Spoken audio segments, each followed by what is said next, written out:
අපි මේ පද්ධතියින් ඇතුළට අපේ ගනුදෙනු ඇතුළත් කළ යුතුයි. ඒක වඩාත් විනිවිදභාවයෙන් යුතු කාර්යක්ෂම විශ්වාසනීය ආරක්ෂිත ක්‍රමවේදයක් බවට පත් වෙනවා. ඒ මොනොත් තමයි ක්‍රමානුකූලව අපේ මේ අවිධිමත් ආර්ථිකයේ පංගුව ක්‍රමානුකූලව විධිමත් ආර්ථිකයකට අපිට කැඳව ගන්න පුළුවන්. අපේ අද ආර්ථික විශාල පංගුවක් තිබෙන අවිධිමත් ආර්ථිකයක් ක්‍රමානුකූලව අපි මේ අවිධිමත් ආර්ථිකයේ විධිමත් ආර්ථිකයකට අපි කැඳවා ගැනීම අපේක්ෂාවක් තිබෙනවා. ඒ පස්සෙන් බැලුවත් අපි මේ ඩිජිටල් කරණයේ වැඩසටහන අපේ ප්‍රමුඛතා වැඩසටහන. තව ක්ෂේත්‍ර ගණනාවක් තියෙන අතර මේ ගනුදෙනු ක්ෂේත්‍රය ගැන කල්පනා කරලා බැලුවොත් මේක ඉතාමත් වැදගත් අවස්ථාවක්. අපි දැනට සැලසුම් කරලා තිබෙනවා ඩොලර් බිලියන 15ක ඩිජිටල් ආර්ථිකයක් ගොඩනැගීමේ ඉලක්කයක් අපිට තිබෙනවා. මේක අපේ ඉලක්කයේ තිබෙන්නේ මේ ඩිජිටල් ක්ෂේත්‍රයෙන්ම ඩොලර් බිලියන 15ක ආර්ථිකය නෙවෙයි ඩිජිටල් කිරීම හරහා කුෂ්කර්මාන්තයට ඒ කාර්යක්ෂමතාවය කැඳවීම හරහා එයින් නිර්මාණය වෙන ආර්ථිකයේ පංගුව. අනිකුත් සුළු හා මධ්‍යපාරම ව්‍යාපාර සඳහා මෙම ඩිජිටල් කරණය ඇතුල් කිරීම හරහා එහි ඇතිවන කාර්යක්ෂමතාවය හරහා අපේ ආර්ථිකයට ඇති කරන ඉදිරි බලපෑම් මේ ආදී අපි විශේෂ අවධානයකින් කරමින් තිබෙනවා. නමුත්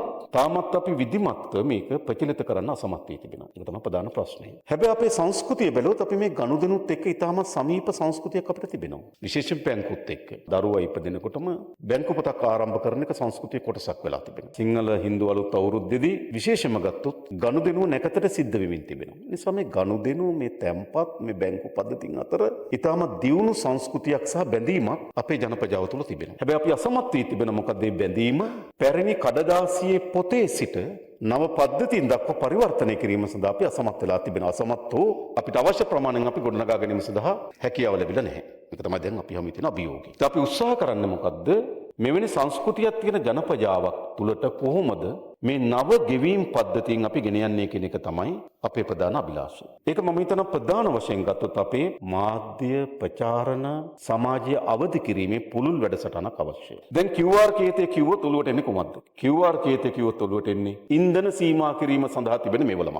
මේක මම දැක්කා අපේ කාමාත්‍යවරයෙක් කිව්වා පොහොර QR කේතේ හරහා පොහොර ලබා දෙන්න සූදානම් කියලා. ඒතකොට සමාජ මතයක් ගොඩනැගුවා පොහොරත් කපන්න තමයි යන්නේ. ඒකට මේ QR කියන එක අන්තිමට ලඝු වෙලා තියෙන කොතින්ටද සීමා කිරීම වලට. ඒතකොට දැන් ගනුදෙනු වලටත් આવොත් එන්න පුළුවන්. අර ගනුදෙනු සීමා කිරීමක්ද මේ කරන්න හදන්නේ. ඒ නිසා මම හිතනවා අපිට දැන් අවශ්‍යයි ඊට වඩා මේ ඩිජිටල් කරණය පිළිබඳ ඩිජිටල් පද්ධතීන් අර මේ ගනුදෙනු කිරීම මීට වඩා මම හිතනවා සමාජ අධ්‍යාපනික වැඩසටහනකුත් අවශ්‍යයි. අපි ඩිජිටල් අමාත්‍යාංශයෙන් අපි මේ පිළිබඳ අවධානය යොමු කරලා තිබෙනවා. විශේෂ වැඩසටහනක් අපිට අවශ්‍යයි. අපේ සමාජයේ අලුත් දේ වැළඳ ගන්න ලෑස්ති. හැබැයි අලුත් දේ ආකර්ෂණීය නැත්නම් පහසුව නැත්නම් මිනිස්සු වැළඳගන්නේ නැහැ. ඒ නිසා මම හිතනවා මේකේ මූලික වැඩ කටයුතු තියෙන රජයක් හැටියට අපිට අපේ අමාත්‍යාංශයට අපේ මහ බැංකුවට ඒ වගේම මම හිතනවා බැංකු සහ මූල්‍ය සමාගමෙත් තමයි ආරම්භක පියවර තියෙන්නේ. අපි ආරම්භක පියවර අරන් දුන්නොත් වේගවත්ව සමාජය තුළ මේක ප්‍රචලිත වෙන්න පටන් ගන්නවා. ඒ නිසා ඔබ සියලු දෙනාගෙන් ඒ සඳහා අවශ්‍ය සහාය ඒ සඳහා අවශ්‍ය මැදිහත් වීම අපේක්ෂා කරමින් මම නතර වෙනවා.